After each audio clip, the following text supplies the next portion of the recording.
El number of bills. Ngayong araw na ito ay ako'y babiyahe nga ng tricycle sapagkat kailangan kong gumawa ng paraan upang madagdagan ng kita pang suporta sa pamilya. Ari nga pala ang tricycle ng aking daddy na ako ngayon wiling-wili at ginagamit ko sa pamimili. Sa pagbiyahe. Aking puhunan nga pala sa gasolina ay 50 pesos. Ilang pasahero kaya yun bago ito maubos? Tama na ang satsat at tayo na magpadaos-dos. Nako, ay pagkatapos kong ayusin ang aking sasakyan ay syempre ako naman. Bawal daw ang nakatsinelas at nakashort. Kahit aret ako'y nagbalot na parang suman. Geng geng.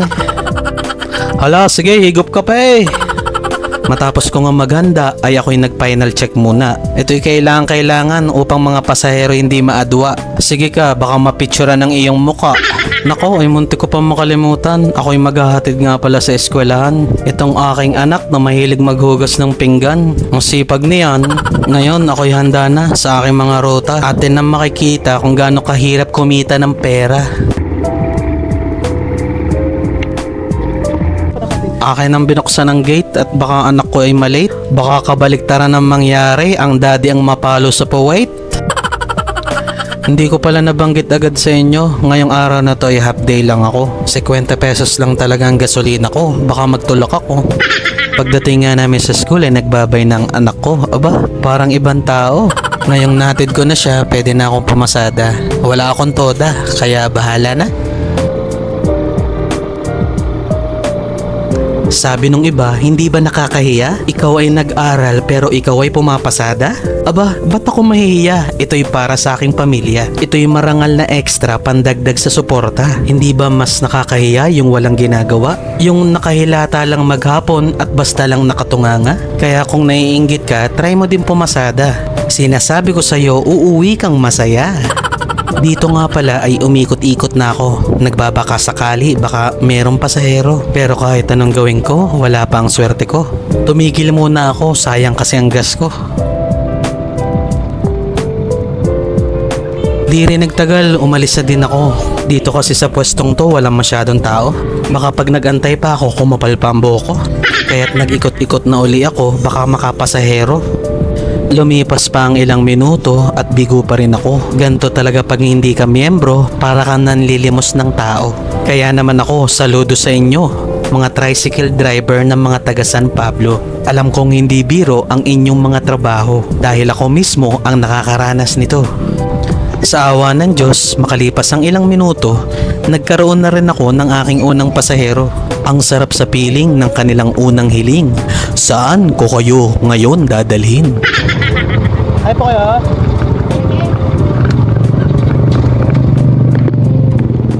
Palengke. Okay po. Sa aking galak, ako ay napakanta habang ako ay pumapasada.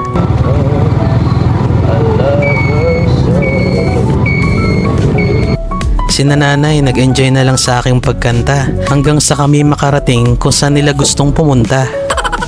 Maraming salamat kina nanay dahil bawi na ang aking 50 pesos. Salamat po. Agad na akong pumulas para makarami pa ako. Medyo sumikat na ang araw kaya medyo marami ng tao. Akala ko talaga swerte na ako. Di pa ako nakakalayo, may nakita na akong pasahero. Tricycle?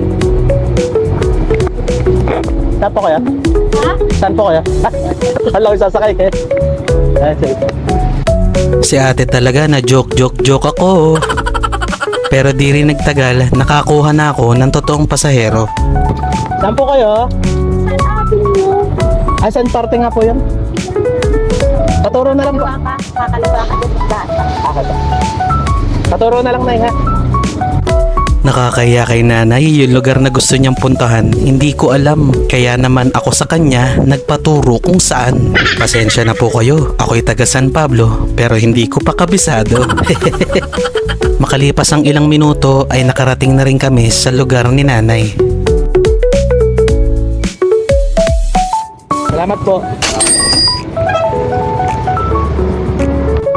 Pagkababa ni nanay ay umandar na uli ako upang maghanap ng bagong pasahero. Kaso nga lang naipit ako sa trapiko kaya't nagpahinga muna ako ng ilang minuto. Hindi rin nagtagal ay may na-pick up na uli ako. Doon sa may SM. Okay po. Sa tapat lang ng SM. Tapat lang po. Sige po. Sa tapat ng Starbucks. Okay po. Sige po.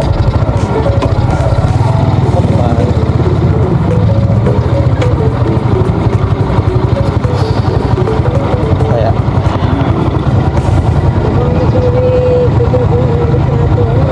Ay, opo, nagbablog po kasi ako. Pero hindi naman po kayo kasama. Hindi naman po kita mukha. Pero kung gusto niyo po, pwede naman. Medyo malayo ang kanilang nais puntahan, pero ako naman ay go lang. Kahit sobrang traffic ng daan, wala akong pakialam. Basta't ang aking nais, kayo ay matulungan.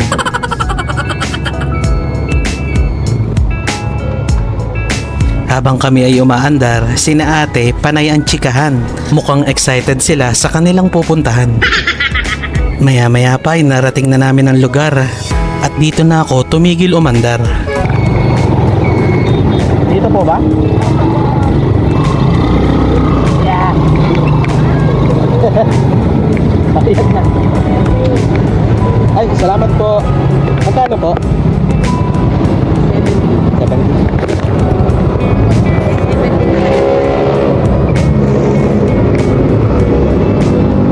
Meron ng 80. Bigyan mo na akong 20. Ay, sige po. Salamat po ha. Sige po. Okay lang yung shop lang. Apo, hindi po kayo kasama. Matapos bumaba ni na ate, ako muna ay tumabi. Nagpahinga muna ako, pero sayang walang kape.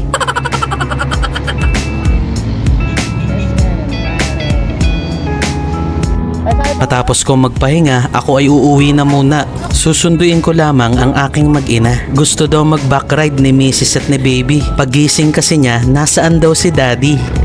Ngunit sa aking pagtakbo, ay nakakuha pa din ako ng pasahero. Biruin mo yun? Apo, sige po. Hinatid ko na kaagad si ate hanggang sa palengke. Tanghali na daw siya, kaya agad ako nagmadali. Sa inyo po gusto ate dito? Ay, ako po. Okay lang po yun. Sige po. Ingat po kayo.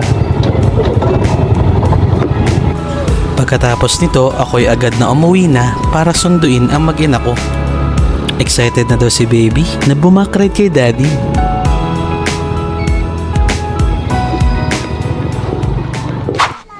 Ayan na yung dalawa oh. O diba excited sila? Kaya naman ako naglagay ng panangga upang mag-ina ko'y mag-enjoy talaga. Sapagkat ang oras ng aming biyahe ay oras ng kainitan talaga. Syempre, number one priority ang mag-ina ko para lahat tayo ay masaya. Kami ay pumulas na agad kasi ang gasolina ay malapit na ding sumagad. Mabuti na lang kami may natagpuan agad. Sige po. City Sab. Okay po. Kalalabas pa lang namin pero pasahero nang lumapit sa amin. Ito'y magandang pangitain, mukhang magiging masarap ang kain namin. Pagkatapos nito kami muna ay pumarada.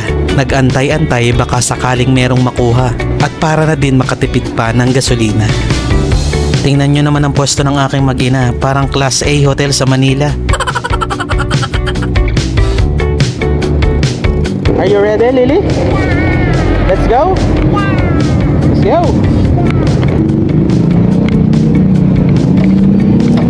Pagkatapos napagdesisyon na namin pumulas na kasi wala kaming makita. Hindi talaga sa lahat ng oras ay maganda ang kita. Kanina. Nasigal po!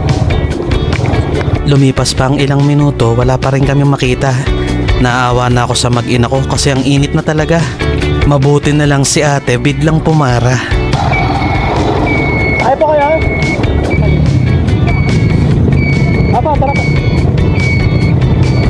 Pwede po tayo dito na dumaan? Dito na po tayo dadaan. Okay pa. Sa mga puntong ito ay ramdam ko na ang 50 pesos na gasolina ay paubos na. Kaya sa tingin ko si ate ay last na. Pagkahatid namin sa kanya, kami ay uuwi na. Ito na po. Salamat po. Pagkahatid namin kay ate, kami ay bumili na ng aming pangtanghalian. Sa total ng halagang 295 na aking pinagkakitaan. Sa loob lamang yan ng kalahating araw ng aking pamamasada at sa halagang 50 pesos na gasolina. Nakasingit pa kami ng merienda. Pero syempre aminado ako na hindi talaga biro ang pumasada. Kaya't saludo at respeto tayo sa aking mga katoda.